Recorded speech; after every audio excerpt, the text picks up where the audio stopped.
Morning, students. Today we will start our next topic of the rise of commercial forestry, which is who could hunt. कौन Hunt करेंगे और कौन नहीं, ये depend करता था फॉरेस्ट लॉ पर. These forest law changed the life of forest dwellers, some communities and the forest tribals. अब ये फॉरेस्ट ड्वेलर्स कौन थे? Those people who lived in or near forest, and they survived or their life totally based on hunting of small animals like deer or partridge. Partridge is a small bird. In Hindi, this is known as तीतर. आपने कभी सुना हो? इन छोटे छोटे birds की ये hunting करते थे. But after the forest law ban this customary practices, इनकी जो एक कस्टम था जिनके ऊपर इनकी लाइफ डिपेंड थी, even they taught their children during the childhood period, उनको भी ये सिखाते थे ये. But after hunting and poaching were banned, these people lost their livelihood. अब पोचिंग क्या है? Poaching means sell animals under the illegal process, जिसे आप तस्करी बोलते हो.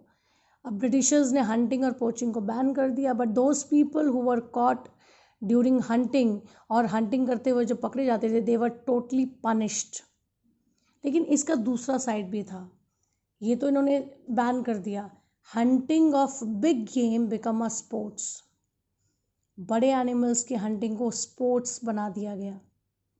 Basically the Britishers saw the wild animals as a sign of wild primitive and savage society. इनका मानना था कि वाइल्ड एनिमल्स का कोई यूज़ नहीं है. They were very very dangerous, उस टाइम उनको ये लगता था. And the killing of these big animals, after the killing of these big animals we would made India a civilised country.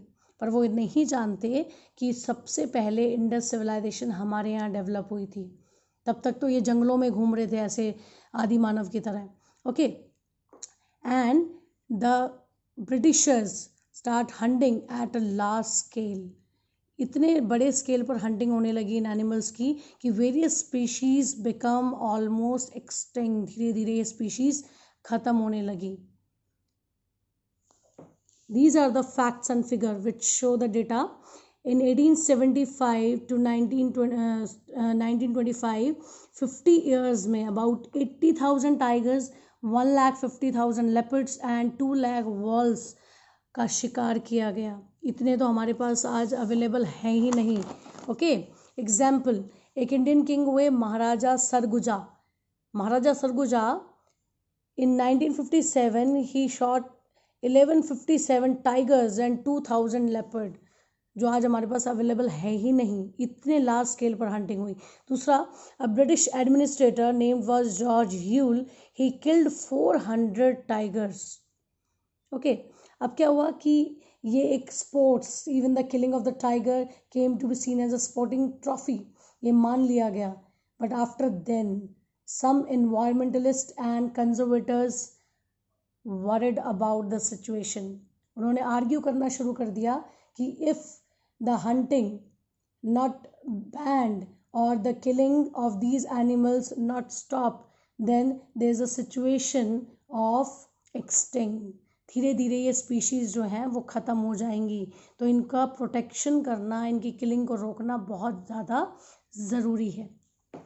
Okay student, after then जब hunting और poaching को ban कर दिया गया, new trades, new employment and new services were introduce at that time. बहुत सारे लोग अपनी लाइवलीहुड खो चुके थे, but some people benefited from these new opportunities that had opened up in trade. कुछ कम्युनिटीज़ को इन ट्रेडिंग एम्प्लॉयमेंट सर्विसेज का फ़ायदा भी हुआ. These services not happened only in India but across the world. For example, कुछ communities के example हम आपको बताते हैं. फर्स्ट है ब्राज़ीलियन कम्युनिटी, जिसमें ये आते हैं मुंडुरुकू. मुंडुरुकू जो कम्युनिटी थी, basically they cultivated मैनिको.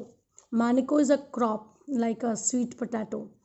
But in the mid 19th century, the growing demand for rubber increased.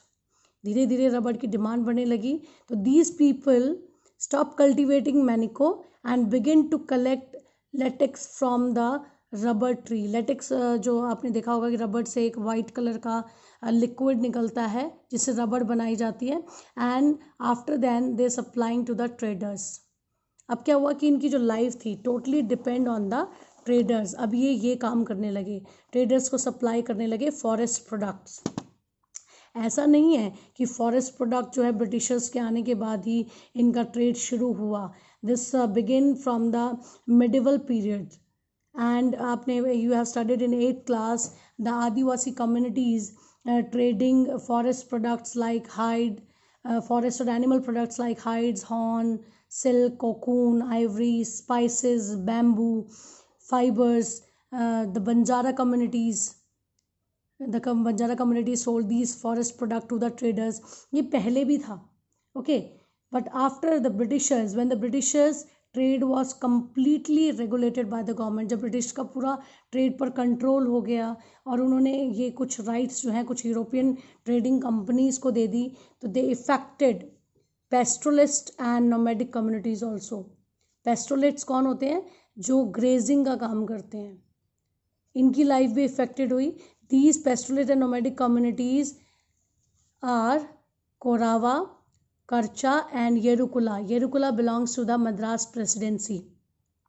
Karacha and Yerukula, ये जो कम्युनिटीज़ थी बेसिकली ये पेस्ट्रोलिस्ट और ग्रेजिंग या नोमैडिक कम्युनिटी आप कह सकते हो, इनकी जो लाइफ थी वो ग्रेजिंग पर डिपेंड करती थी। लेकिन जब हंटिंग और ग्रेजिंग को बैन कर दिया गया तो क्या हुआ? These people lost their high livelihood and some of them those begin grazing they called criminal tribes। जिन्होंने grazing नहीं छोड़ी उन्हें criminal tribes का नाम दिया गया, and these people were forced to work in factories, mines and plantation।